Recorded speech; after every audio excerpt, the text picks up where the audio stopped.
é possível interpretar esse colonialismo, né, britânico na Índia. Em parte, ele se caracteriza de algum modo como parte constitutiva do colonialismo europeu, né? De certo modo, para alguns autores, esse colonialismo ele representaria a luta entre a civilização industrial moderna e essas formas de civilização e de cultura que ainda era bastante voltada justamente para o mundo agrícola, né? E para as formas de estrutura social consideradas tradicionais.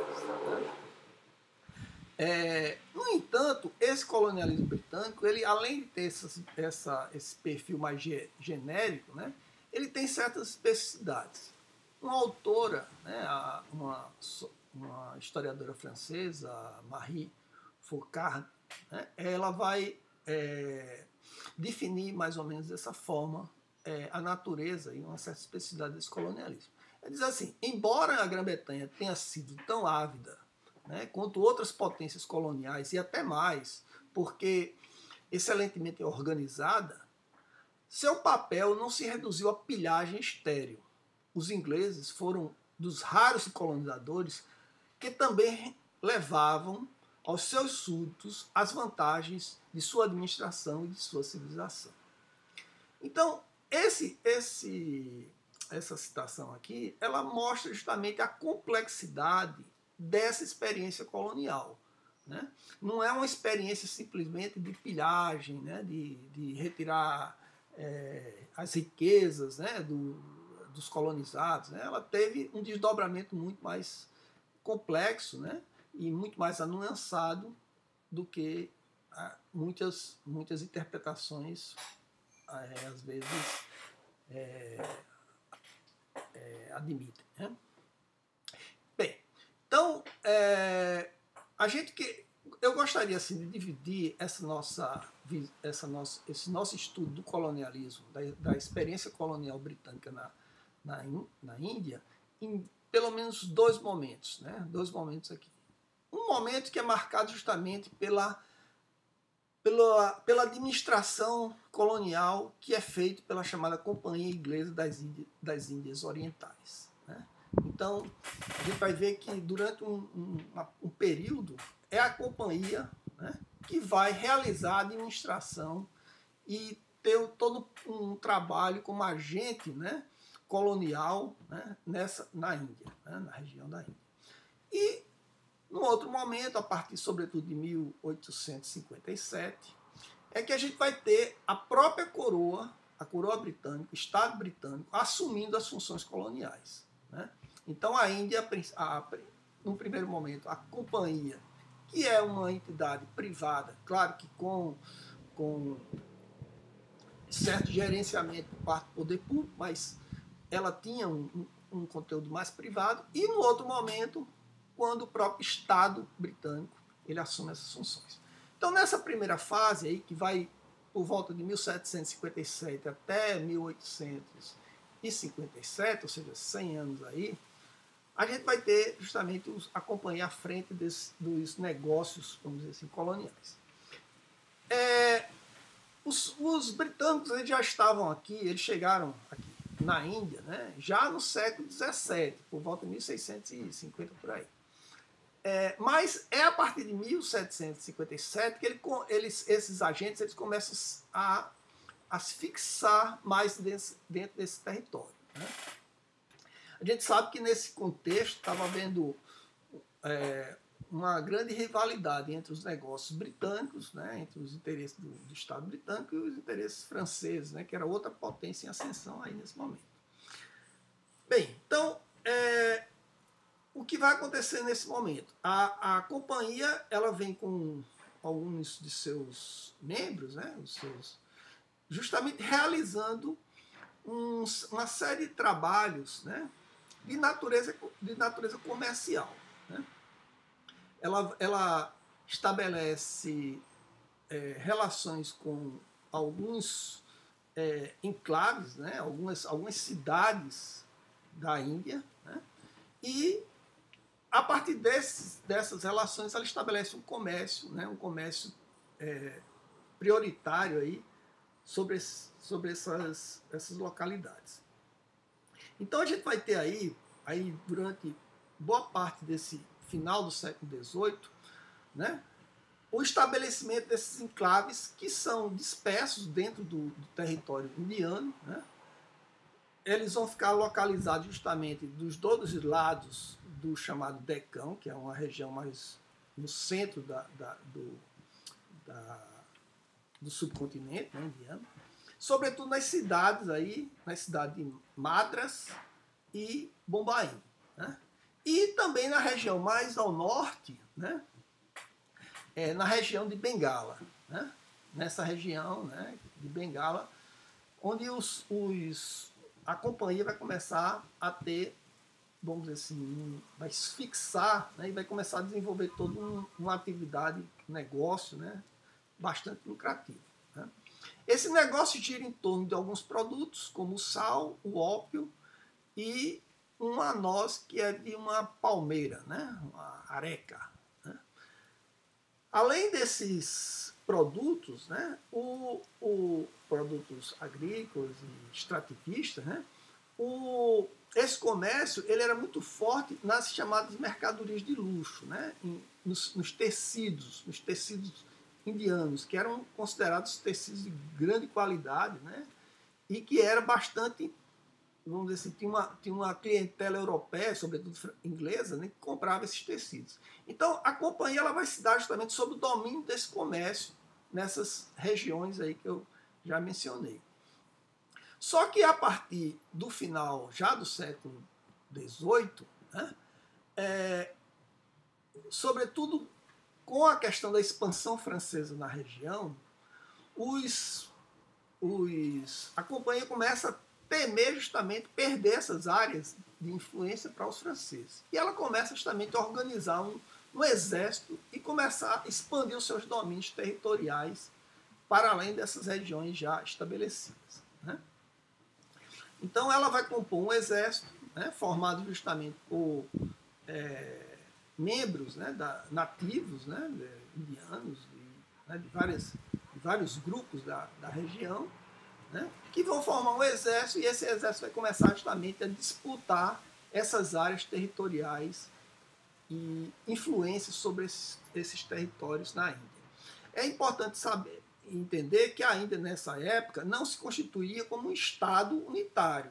Ele era um Estado dominado por vários principados, vários pequenos estados, e tinha alguns estados maiores, entre eles, o maior estado seria o estado Maratá, né, que era um estado de origem indiana, né, que ficava mais assim no centro para o sul do subcontinente. Então, a partir desse momento, a companhia começa justamente a expandir suas áreas, né, e começa a dominar outros reinos, né, e outros, né, pequenos reinos e outros maiores, né, entre eles o reino de Aúd e o reino de Mysore, né? São dois reinos importantes que, de certo modo, eram reinos que tinham, vamos dizer assim, era uma espécie de protetorado da confederação, né, Maratá, que era a grande confederação do período. Bem, o fato é que durante esse processo de expansão, a companhia ela começa a descobrir que a forma mais rentável para ela não é tanto o comércio, como ela praticava até então, mas ela começa a substituir as funções que até então era realizada pelas autoridades imperiais que dominavam a Índia, né, que era justamente a cobrança de impostos, né, a cobrança de impostos sobre a terra. Então, o que é que vai acontecer? A companhia passa a realizar essa cobrança de impostos sobre a terra e começa a ganhar dinheiro justamente com isso, né? Claro, o comércio continua existindo, mas é justamente através desse imposto que é a grande pedra angular do orçamento da companhia. Entretanto, né, apesar desses negócios e de ter que sustentar um exército, né, poderoso na região, as finanças da companhia não iam bem, né? não iam bem, e isso fez com que os próprios investidores, os acionistas da companhia, começassem a pressionar a companhia para receber dividendos, e a companhia começou a se ver numa situação cada vez mais complicada, né?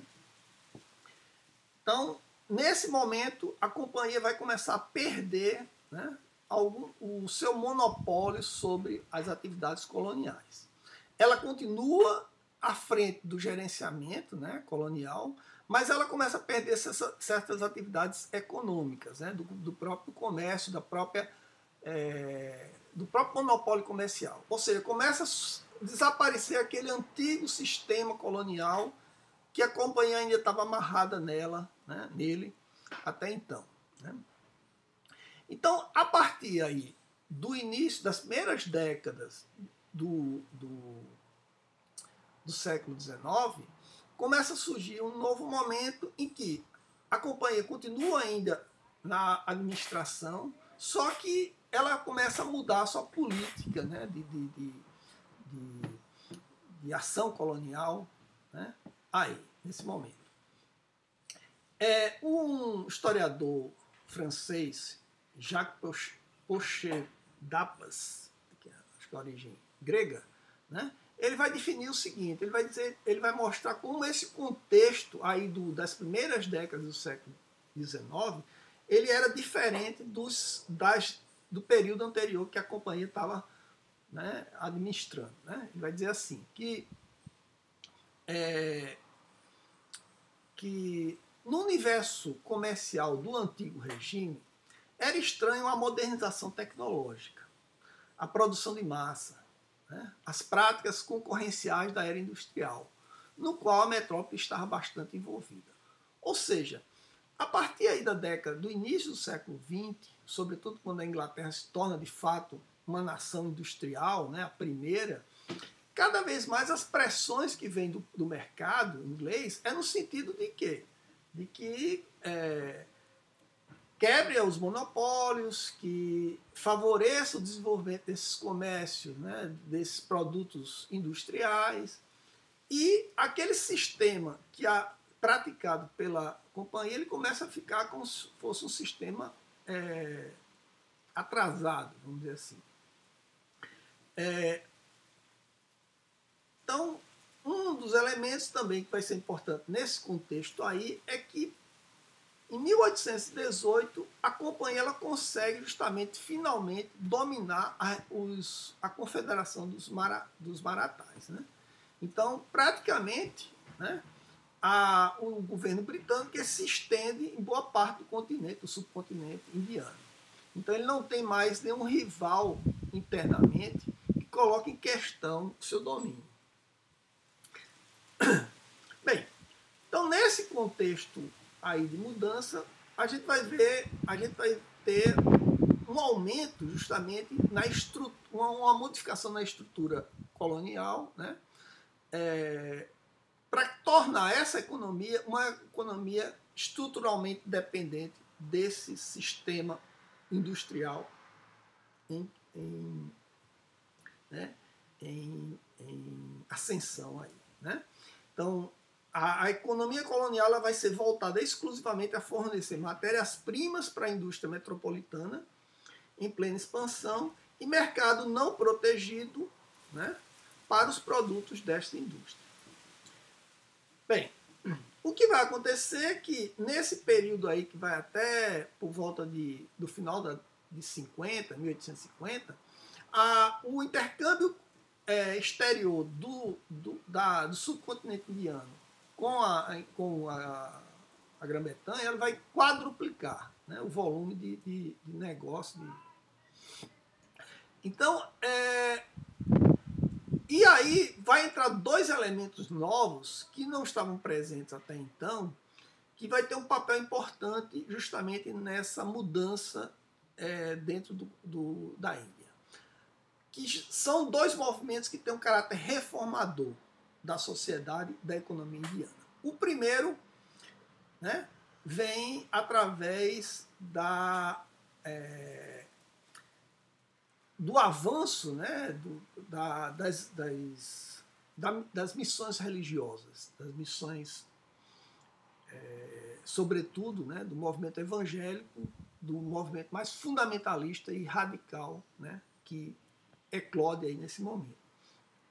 Esse movimento está justamente fortemente marcado por uma luta contra a escravidão dos negros. Mas também, no caso da Índia, ele tem uma ação muito mais voltada para as práticas religiosas indígenas, né, nativas. Né? Então, muitas dessas práticas eram consideradas totalmente nocivas para os princípios cristãos. Então, esse movimento vai se tornar como um grande, né, fazer uma grande cruzada contra essas práticas. O outro movimento reformador importante nesse momento, que surge aí já dos anos 30, 40 para cá, é justamente aquele que é influenciado pelos pensadores utilitaristas, né? Como o Jeremy Bentham, né? E o James Mill. Né? O que é que esses autores, esses pensadores colocam? É justamente a ideia de uma superioridade da razão, né? E a importância da ciência ocidental, né? A importância de se propagar essa ciência ocidental.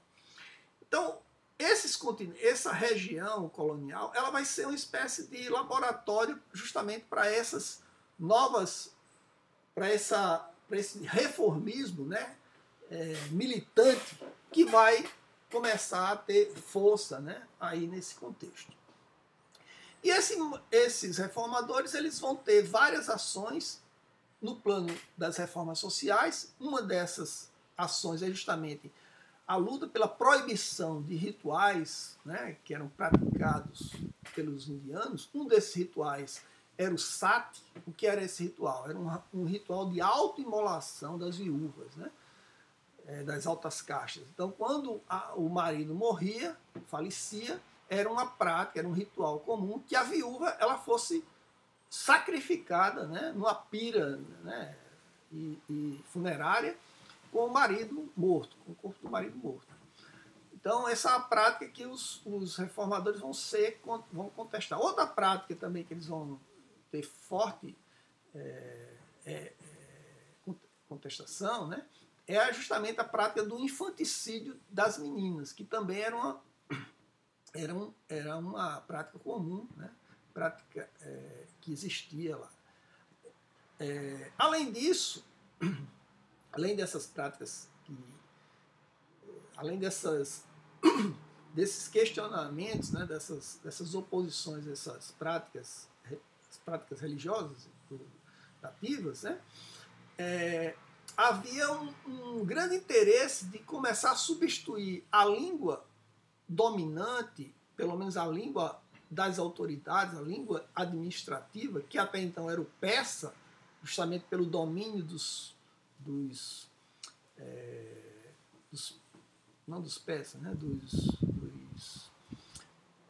dos mongóis, né, dos impérios mongóis na região, era substituir essa língua persa pelo inglês. Né?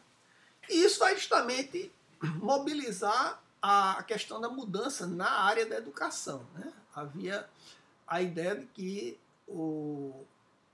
a educação pudesse formar uma elite nativa, uma elite moderna, né, que teria um papel importante justamente na condução dessa experiência reformadora colonial.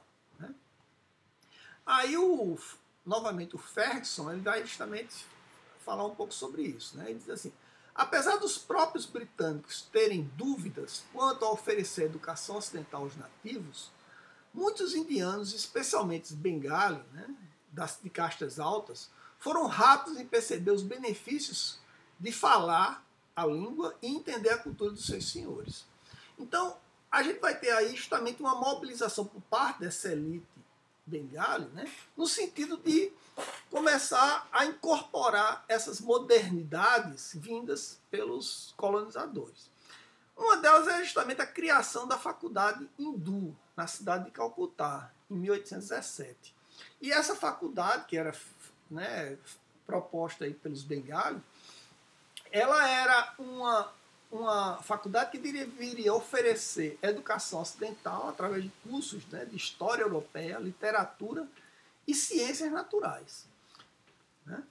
A gente vai ver que durante aí as décadas seguintes vai haver uma grande ampliação dos chamados seminários, né, que vão ensinar inglês. Né? Então, vai crescer muito o número dos falantes em inglês dentro do continente. Essas reformas modernizantes, né, também abrangia o sistema da infraestrutura, né, a questão de difusão do progresso técnico. Né? Por exemplo, as estradas, começa a haver um melhoramento das estradas, a introdução da navegação fluvial e também marítima com os navios a vapor e a construção de redes de irrigação. Né? Também, já no governo aí do Dalhousie, né? Lord Dalhousie, ele vai instalar a primeira ligação de cabo, né? De cabo unindo a cidade de Calcutá à cidade de Agra. Né? Isso cabo, né, telegráfico. Então, a Índia se tornava, aí, em meados do século XIX, já uma nação que começava a ter aqueles elementos da modernidade que estava também aparecendo na Europa. Né? Estava se difundindo também na Europa. E esse mesmo Dalhousie, ele vai convencer Londres a determinar a construção de uma estrada de ferro, né, uma estrada ferroviária, penetrando o território indiano, ligando as capitais portuárias dos principais centros com o interior do país. Bem, o que os autores chamam a atenção é que, apesar dessas medidas modernizadoras britânicas, havia uma certa resistência por parte da sociedade, da própria economia, né, nativa. Né? Uma dessas resistências era muito clara, justamente numa prática muito comum dos indianos, né, até então, sobretudo aqueles que sofreram com o processo de desorganização dos antigos impérios, né, que estava sob domínio da região, né, o Império Mongol. Né, muitas dessas populações elas começam a ter uma prática que é justamente uma prática migratória, de viver nesse modo, nessa vida nômade, andando pelo país, andando pelo continente. Então isso para os britânicos era terrível, porque como havia implemento de novas atividades, sobretudo agrícolas, voltada para com cunho mercantil, você tinha que ter uma mão de obra fixa, né? Você não podia ter uma mão de obra dessa forma. Então, isso foi um dos elementos justamente que dificultava essas medidas modernizadoras. O grande abalo desse sistema colonial, ele vai ocorrer justamente aí no ano de 1857, né? Quando, de fato, vai eclodir a chamada Grande Rebelião, né? De 1857.